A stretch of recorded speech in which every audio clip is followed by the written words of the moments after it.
Good morning and welcome to your favorite breakfast show, that is Smell the Coffee, the only show that I think goes very well with your cup of joe. I'm your host, Glenora Shipura, and of course we have a jam-packed show just for you, starting off with the memes of the day, getting into bizarre stories from around the world, and of course an interesting interview. Now getting into the first segment of our show, which is the interesting memes or reels that we have found on the internet. Let's take a look at the first one.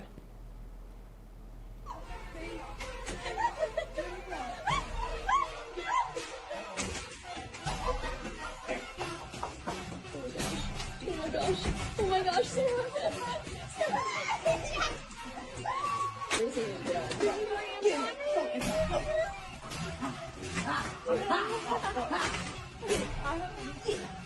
Oh, you got it!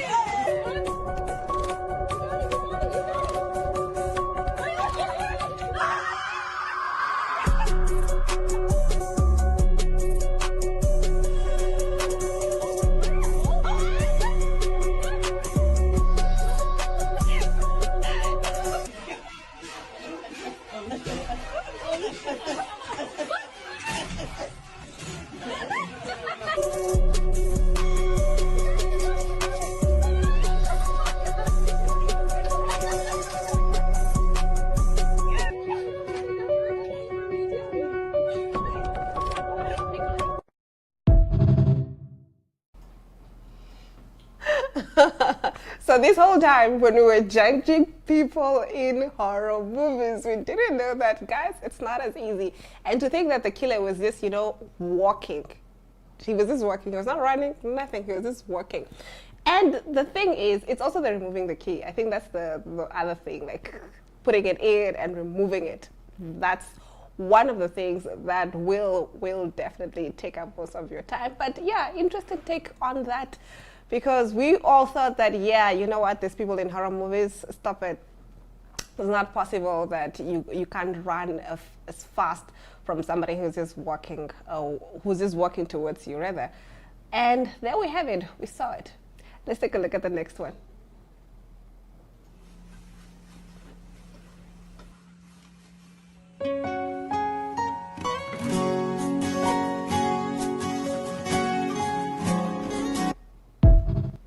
Now, my sister from another mother, she's not feeling very well today, and that is Diana Master. But this has been her lately. I'm calling her out on the show. This has been her lately. Homegirl is in love. She's happy.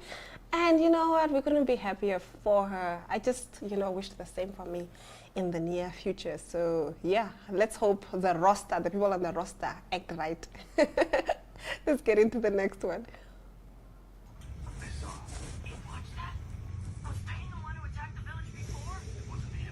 Yeah.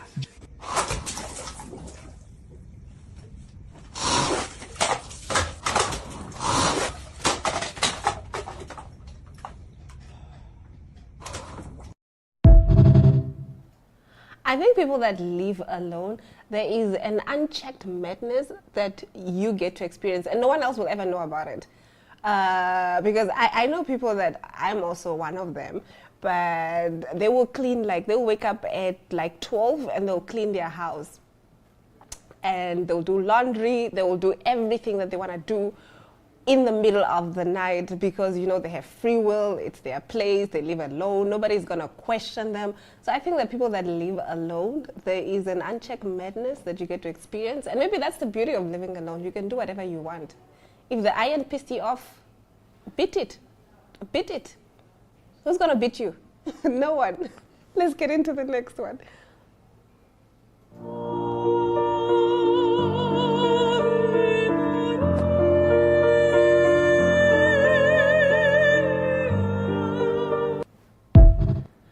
So you guys must tell me in the comments section, should you eat a burger with a knife and fork, or should you eat it with your hands and where everything falls apart? Is it also even possible to eat it with a knife and fork? Do I remove the bun and eat the patty separately? like, how can I do this in such a way that I come out looking nice while eating a burger? Let's take a look at the next one. I'm wondering if we have the next one. Oh, we have run out of all the trending reels, and that concludes our memes of the day segment. On the other side of this, we get into the top stories, more like the bizarre news from around the world.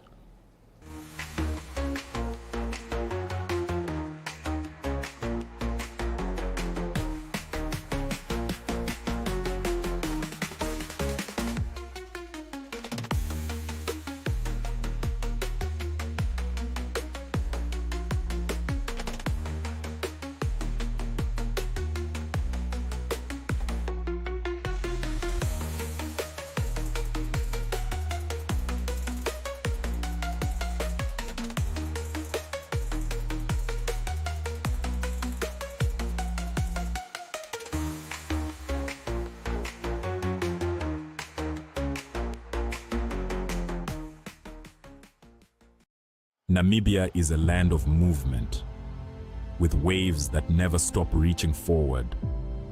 Here, adventure is not something we search for. It is something we are born into. In every corner of this country, creativity rises, from artists, from athletes, from dreamers. And when the world comes to explore Namibia, they discover something extraordinary. Because when sport moves people, creativity moves ideas, and tourism moves the world toward us.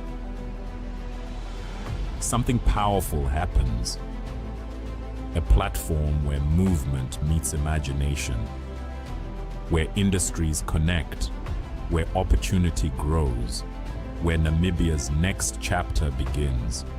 Welcome to the Creative Sport Tourism Expo. Exhibit, partner, experience. Creative sport tourism.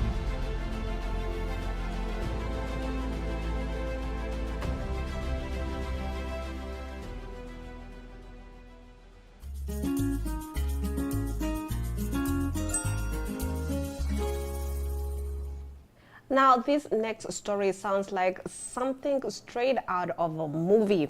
In Sri Lanka, authorities have arrested 22 Buddhist monks at an airport in the capital Colombo after discovering a staggering 110 kilograms of cannabis hidden in their luggage.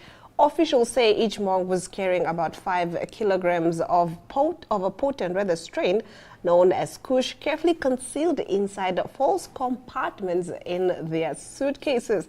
The group, mostly young student monks, had just returned from a fully paid holiday in Thailand. According to police, the trip was sponsored by an unknown individual. A 23rd monk, believed to be the organizer, has also been arrested. He allegedly told the others the packages they were carrying were donations and that someone would collect them upon arrival. Interestingly, investigators say the monks may not have known what they were transporting. Excuse me. The drugs were reportedly hidden among school supplies and sweets. Photos and videos found on the monks' phones show the group enjoying their vacation dressed in casual clothes, far from their traditional robes. The monks appeared in court shortly after the arrest and have been remanded in custody as investigations continue. Authorities say this is the first time such a large group of monks has been linked to a suspected drug smuggling operation in the country. Wow. Wow. I have so many questions. Could it be that some of the monks didn't know that, they were transporting cannabis this whole time? Were they really gullible to what the head monk had told them? Or is that just a fabricated story? Were they all in on it? And also, we also want explanations as to why they were seen with pictures. I mean, the pictures on their phones rather were found of them having fun and dressed in like casual clothes, and maybe they're not really monks. For some of you that don't know what the monks' oaths look like, some of it means that you don't get to have much of an outside life. That means you don't go out partying. You are dressed in monk robes, so that the point of being a monk is to strip down everything. So it's just about being as simple as possible. So the values that the monks or people or the monks that live in temples actually uphold are not corresponding necessarily with this monks. So that's why I'm wondering, like, is this an operation? Did they know about it? And also, could this be people pretending to be monks? Maybe they were like, hey, there's a way that we can smuggle drugs in the country. A group of people, whatever, decide to take up monkhood, and then they start the syndicate. Who knows? But I know that Netflix is definitely watching the space, and they are ready to drop documentary honors on this story. And let's take a look at the next story, which circles back to South Africa, where a small town in South Africa is being sold, and I think this guy explains it much better. South African town is on its way to becoming entirely owned by foreigners. This is Scarborough, a small seaside village near Cape Town. And in the past year, more than half of their homes on sale were sold to people not from South Africa. In fact, according to latest data, Scarborough saw the highest proportion of foreign buyers in the whole of South Africa last year. And this has driven up property prices in the area like mad. For example, in 2016, the average house here was 2.3 million rand, and in 2025, it shot up to 7.85 million rand. But this isn't only happening in Scarborough, with many other areas in Cape Town in a similar boat. And if this trend continues, Scarborough could one day become the first South African town ever to be mainly owned by foreigners. And maybe even other areas will follow as well. Let me know what you think about this situation. Wow. I didn't know that you could actually sell a whole town. Like, how possible is this? And also, I'm definitely interested in the development of this, and also what it means for the citizens. I mean, the people that are living there. How does that look like in the future? I mean, it's just baffles me that you can decide, this little town, we're selling it. That's what's happening. So obviously, very interesting story, but also I have a lot of questions, and also the legality of it. How does that work? Is it legal to sell a town? Can a town belong to someone? I have questions. And if you have the answers, do let us know on our social media pages. And with that, we have come to the end of this segment. On the other side of this, we are in a conversation with a multidisciplinary artist. His name is X.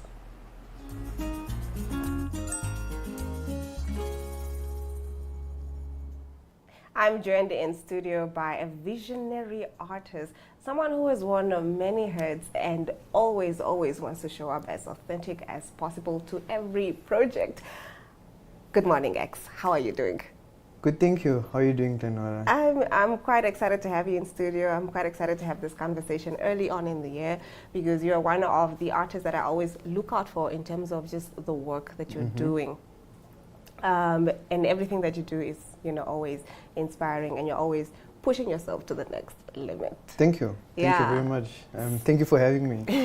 So how has the year 2026 been? I know it's quite early, but how has it been so far as an artist? As an artist so far, in an individual capacity, I think 2026 looks very promising.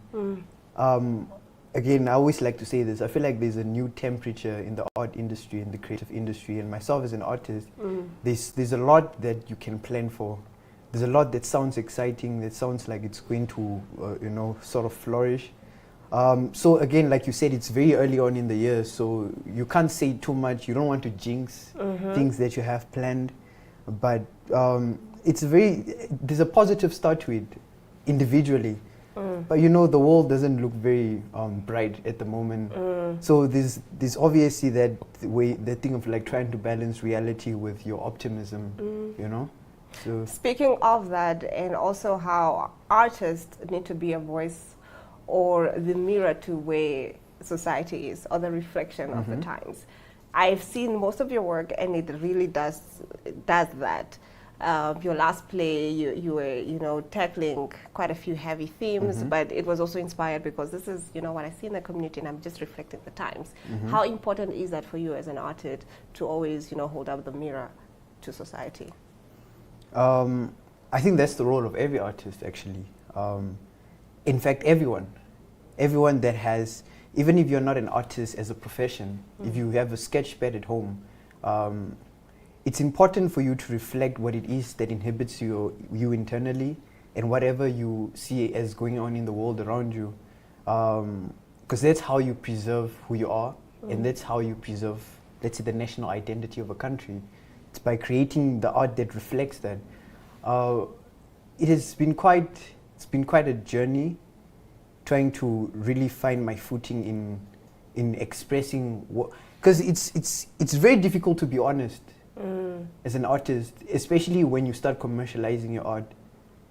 You want to meet the standard, the status quo, whatever is popular, whatever is trending, and most of the time things that are reflective of society. People don't want to consume substance anymore. We live in a world, the digital era or whatever, but we live in a world where it's so easy to consume things. It's like you just scroll. It's just art, even on social media. So creating art that challenges, that makes people think critically about the world around them, about themselves, it's important, and I think it's the role of every artist to some degree. Even if you make abstract art, you need art that makes people think about themselves and about the world they live in, essentially. I love that.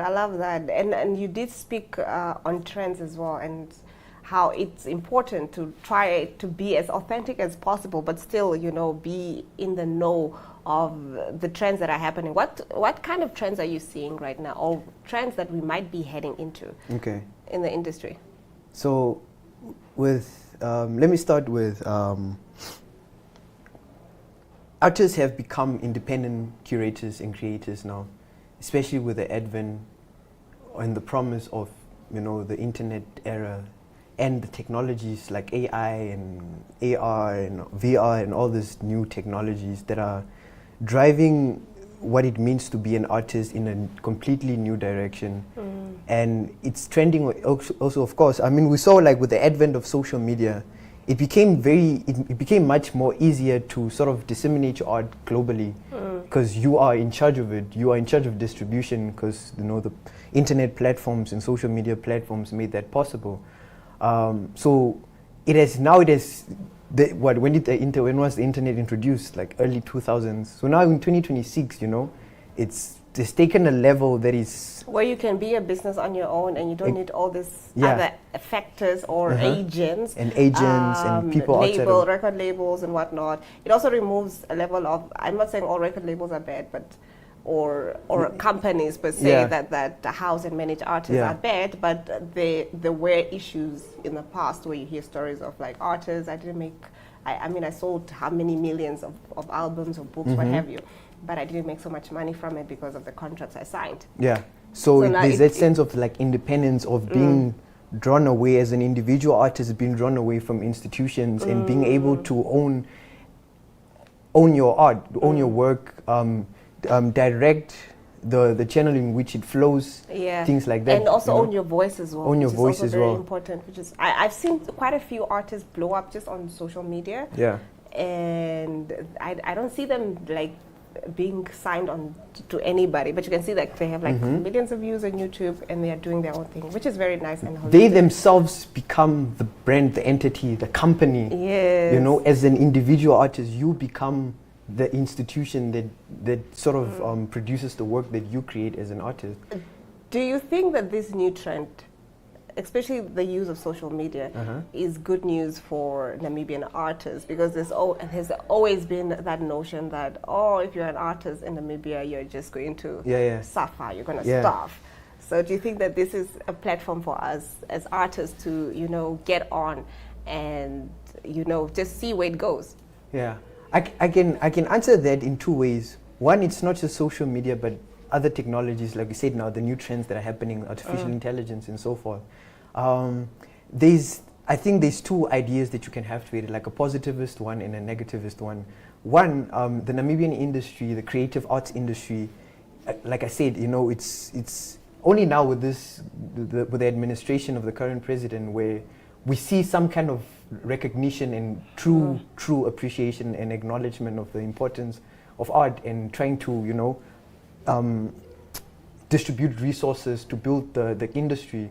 But then it also comes at a point where like the technology is so advanced to the point where you don't have it's in let's say in first world countries, creative industries are being threatened by our own creations, by technology. You don't need a whole set to create a film. You don't need a director, producer, writer. You just need AI. You just need AI and a producer. Because script writing, which is a bit sad. you know. Yes. So if that same reality sort of presented onto Namibia in this, it's not in the early stages. I mean, the art industry has been around. You know, Yeah. we have had artists for Yeah. for decades since our independence. But in my experience, having conversations with people that are sort of the veterans of the art industry in Namibia, the older filmmakers, the older cultural practitioners, I always sense a bit of like a sense of not regret, like spitefulness. Like, why only now? Like, we are old, we're about to retire, and And only now it's now, just starting to pick up. it's only starting to pick up now, and you see it's very palpable when you enter rooms where people are having conversation on trying to formulate policies around the art creative industries. The older people always seem to be a little bit more frustrated with the fact because they're about to retire, and then there's an idea that my generation, Gen Z, doesn't really understand the importance of art to a society, because again, everything is so cheap and so easy to make, and you can create a Mona Lisa with a prompt, like the process of writing, even academically,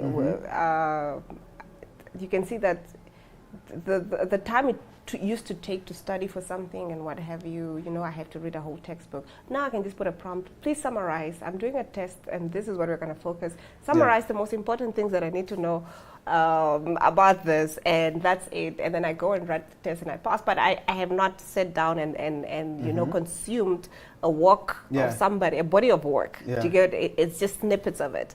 And yeah, I hear what you're saying. So the world is moving to that. Speaking of AI and the creative industry, we're seeing more and more writers, musicians, what have you, are using AIs.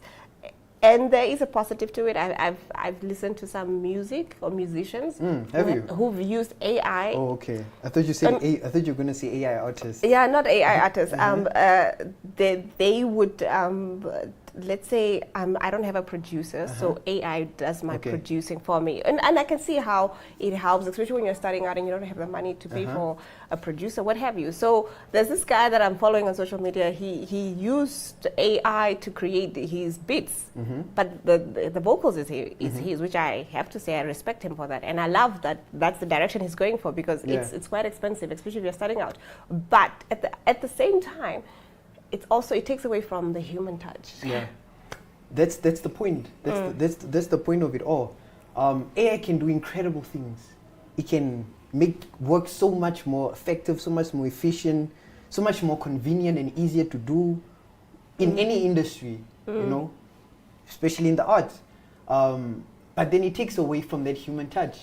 Yeah. And so let's say I'm a bit of a negativist. Maybe I've watched too much Black Mirror. Futuristic sci-fi films about AI taking over the world or whatever. The first thing as an artist that I would fear is that instead of thinking about robotics, we won't be able to do anything. You have an AI that's cleaning your room, your house. You have AI that drives, or you take a robot or whatever, electric car, whatever, that drives your kids to school. You don't have to go anywhere and do anything because you have created these technologies that can do everything for us, and then humans basically just become people that eat and sleep, consume. The perfect utopia of AI and technology. But what would that mean for art?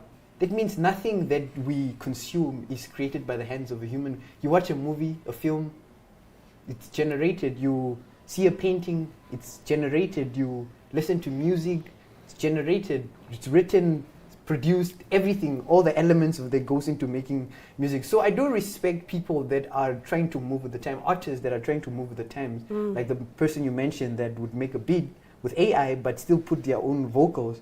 But at one point, someone else is going to realize, no, it's easier to just also let AI generate my voice. Let me record my voice. And then at one point, we don't have any original art or anymore. human art with human touch to it.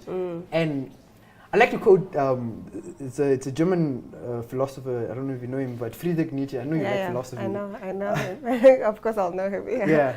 And he had this idea that in order for humans, the point of being alive on this earth as a human being is to sort of struggle.